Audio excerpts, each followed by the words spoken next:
मायथाइयावनो दानाय जादोंमोन बेखौ मिरु हिसाबैल' दाना दोननाय जादोंमोन दा जोङो लासै लासैहाय मोनफ्रोमबो जिल्लायाव बिटिआरनि मोनबा जिल्लायावबो जोङो दाफुंनायनि मोनसे थांखि लादों आरो बेबायदिनो दिनै उदालगुरिया दाफुंनानै बिबान गथायनाय हाबाफारि लादोंमोन उदालगुरि भैरबकुन्द'आवहा दा बेबायदिनो दिनै हाबाफारिखौ मोजाङै बिथांमोना खुंफुंलांदों बे हिसाबै अल बड' डिजिटेल जार्नालिस्ट एस'सिएशननि आफादगिरि आरो गाहाय नेहाथारि बिथांमोना खोब नागारनो हायै खामानि थानायलाय बिथांमोननि एबसेन्टआव आंखौ लेङाइ आफादगिरि महरै आङो बेवहाय नुजाथिफैदों दा दिनै बे हाबाफारिनि गेजेरजों उदालगुरि अल बड' डिजिटेल जार्नालिस्ट एस'सिएशननि गाहाय नेहाथारि आफादगिरि आरो साफ्रोमबो बिबानगिरि बिथांमोननो चार्ज गथायनाय दङमोन दा बे लेखायै दिनै बिथांमोननो चार्जखौ गथायना होनाय जाबाय आरो नोंथाङा सोंनाय लेखा बेबायदि जों सावरायनाय जादों नाथाय बे हिसाबै आथिखालनि बे डिजिटेल मुगायाव लोगोसे एन्ड्रइड दा जिबायदि सोलिबाय थादों नोंथां सोंनाय बायदि बेखौ होबथानाया खोब माने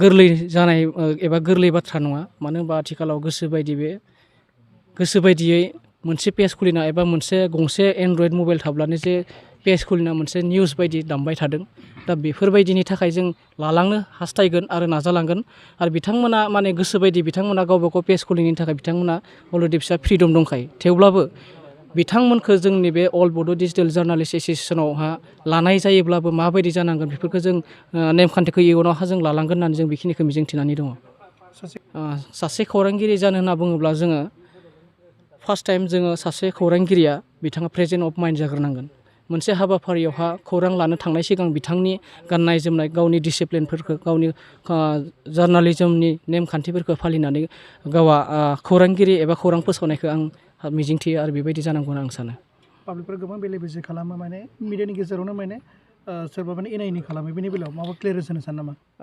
बेबायदिथ' गोबां फैखागोन मानो होनबा गासैनिबो साननाया एखे नङा जाय खामानिखौ गाज्रि मोनदों आरो बे खामानि गाज्रि मोननायखौनो आरो माखासेया मोजां मोनो दा बेखायनो जों साफ्रोमबोनि गोसोखौ जों एखे महरै जों मोननो हानाय नङा सोरबा बेखौनो मोजां मोनगोन सोरबा बेखौनो गाज्रि मोनगोन बेखिनिखौनो सार आं मोनसे सोंथि खालामो जोंनि बर' पर्टेलफ्रा इउनिटि जाना माबायदि मावनांगौ बेनि थारैनो बे जोबोद मोजां सोंथि मानो होनब्ला जों खौरांगिरि एबा खौरां बिजोङा जों खौसेथि जाग्रोनांगोन अब्लासो जों रायजोनि समाजनि हारिमुनि जायखिजाया दानायाव जों हारिनि समाजफोरनि खामानिफोरखौ खौसे लाबोनो हागोन एबा जायखिजाया जेंनाखौ सुस्रांनो हागोन जुदि जोंनो खौसे गैयाब्ला जों गुबुनखौ माबोरै खौसे लाबोनो हानो थिग बेबायदिनो जोङो साफ्रोमबो खौरांगिरिफ्रा खौसेयै नोजोर होनानै मोनसे भिजनखौ नोजोर होनानै जेरैबायदि दा माखासे गामि गोग्लैसोनाय थानाय गामियाव गोबां गोरों गेलेनाय आयदा एबा दामगिरि मोसागिरि मेथाइ खनगिरि दङ बिथांमोनखौ जों बोखांना लाबोनो थाखाय रायजोनि नोजोराव नुजानो थाखाय सरकारनि नोजोराव लाबोनो थाखाय जों बेफोरखौ खौसे जाना खामानि मावनांगोन होननानै आं खावलायो लोगोसे बे समाव आं मोनसे खावलायबावो आथिखालनि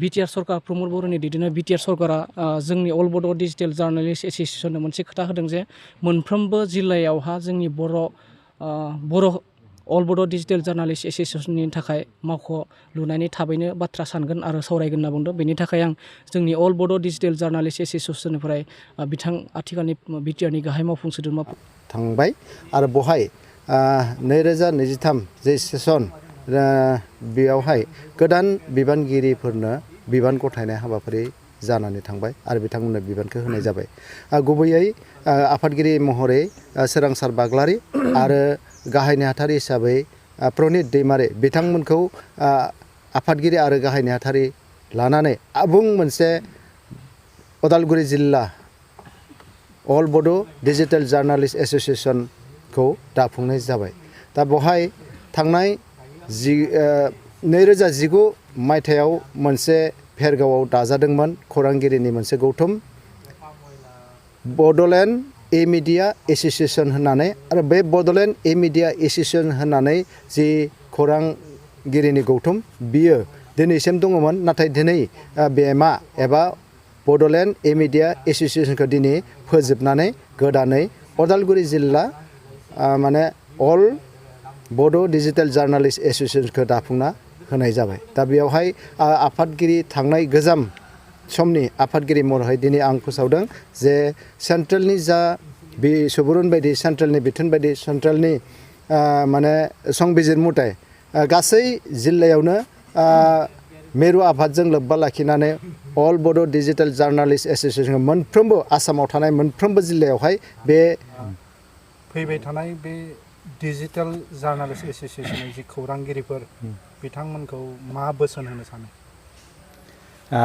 गिबियावनो आङो उदालगुरि जिल्ला जा गोदानै आफाद दादों बे आफादखौ आङो बरायदों आरो हामबाय होनदों बिथांमोना गावबा गाव सासे रादाबनि थान्दै महरै गावखौनो बावसोमनो थाखाय ओंखारबोदों।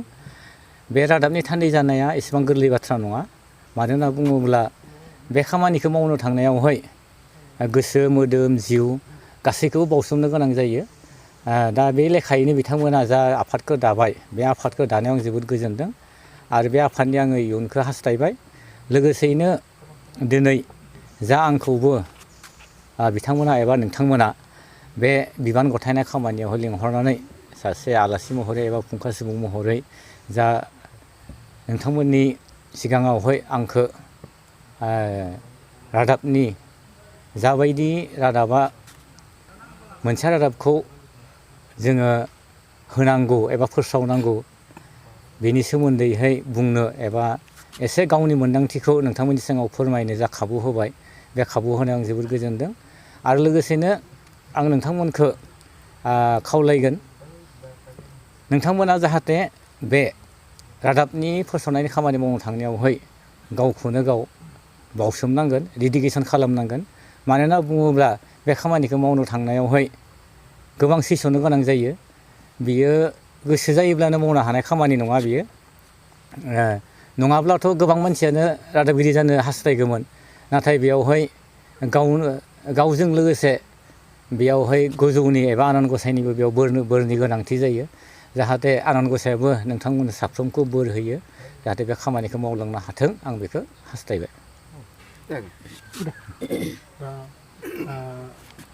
जिहेथु गोबाव सम नोंथाङा खौरां बिजोङाव हाबा मावनाया गोबां बोसोर जाबोबाय। दा बे बिथिङाव नोंथांनि मोन्दांथिया मा? आं थारैनो बुंनांगोन आङो 2004 मायथाइनिफ्रायनो आङो प्रिन्ट मिडियायावहाय खामानि मावबोदों आरो बे खामानि मावबोनायावहाय जों नुनो मोनबाय माने बे खामानिया गोबां मा दङ हेंथा हेंसिनि गेजेरजोंहाय आवगायनो गोनां। गोबां सुबुंनि गोसोनि मोन्दांथिखौ हमनो हानांगोन आरो बे खामानि मावनो थांनायावहाय मोनसे थांखि लानानै मावनांगोन। जुदि थांखि गैयाब्ला सासे रादाबगिरि जानो हाया। मानोना बुङोब्ला थांखि गैयै सुबुङा लामा आन्दायनाय बायदि जायो। दा बेयावहाय रादाबगिरि जादोंहा खालि रांनि उन थाबायब्लाल' जानाय नङा। मानोना रादाबगिरि जानायनि बेयाव रादाबखौ फसंनायनि मोनफा मोनफा थांखि थायो। जेरैहाय बबेबा समाजखौ फोसाबनायनि, बबेबा हारिखौ फोसावनायनि एबा ओनसोलनि जा गेना गेनला थायो बेफोरखौ फोसावनायनि मोनफा मोनफा बिबान थायो। दा बेनिखायनो आङो सानदों बे खाबुखौ आंबो गोबां सम मोनबोबाय। दा बे लेखायैनो नोंथांमोनाबो बे खाबुखौ लागोन। मानोना बुङोब्ला सासे रादाबगिरि जायोब्ला बे कारेन्ट एफेयार्सजों लोगोसे गावनि ओनसोलनि बे रादाबफोरखौबो होनो थाखाय खाबु मोनो। दा बे खाबुखौ लानो थाखाय खावलायदों आं। नोंथांनाव मोनसे आं सोंथि खालामो। जोंनि बर' रादाब बुथुमगिरि गैयि समाव गोबां बेबायदिनो माने अलखदाव गोलैयोमोन जायोमोन खिन्थु रावबो हाइलाइट खालामो गैयामोन। दिनै बर' सुबुंआ लैहोर फैनानै बेबायदि गावखौ पर्टेल खुलिनानै गोबां हाइलाइट खालामो। बेनि बेलायाव नोंथाङा मा बुंनो सानो? बियो जोंनि बर' समाज एबा बर' हारिनि थाखाय जोबोद गोजोनथावनि बाथ्रा। मानोना गोदो जों जाय समावहाय जोङो रादाबखौ होदोंमोन एबा जोङो रादाबगिरि जादोंमोन बे समाव जोङो गुबुन हारिनि गेजेरावहाय जुजिथाब बिथांमोननि उन थांनानै आरो जोङो रादाबफोरखौ हरनो गोनां जायोमोन। जाय समावहाय कमिउनिकेसननि थांलाय फैलाय राहानिबो खाबु गैयामोन। नाथाय दिनैनि मुगायावहाय बेफोर गासैबो थांलाय फैलाय आरो लोगोनि जोंहा सुबिदा फैबाय। दा बे खाबुखौ लानानै दायो जोंहा समाजा बे दा गोदान मुगायाव माने आवगायबाय। दा बे समजों खाबुखौ लानानै बे समजोंहाय समानै आवगायफानो थाखाय खावलायदों। मानो होनबा दिनैनि मुगायावहाय गोदोनि बायदि प्रिन्ट मिडियानि अनगायै दायो डिजिटेल मुगायावहाय सुबुंफ्रा बांसिनै गोसो होयो। बेनिखायनो बे डिजिटेल मुगायावनो नोंथांमोना खाबु लानो थाखाय आं खावलायदों। मानोना समा सोलायलांबाय थायो। गोदो प्रिन्ट मिडियाआव बांसिनमोन, दायो डिजिटेल मिडिया फैदों आरो बिदिनो सम सोलायलांबाय थागोन। दा बे सम सोलायनायजों लोगोसे आवगायलांनानै दा नोंथांमोना जा लैहोर फैदों जेरै दा जों उदालगुरि जिल्ला दाबाय, जोंहा मिरु आफादबो दङ।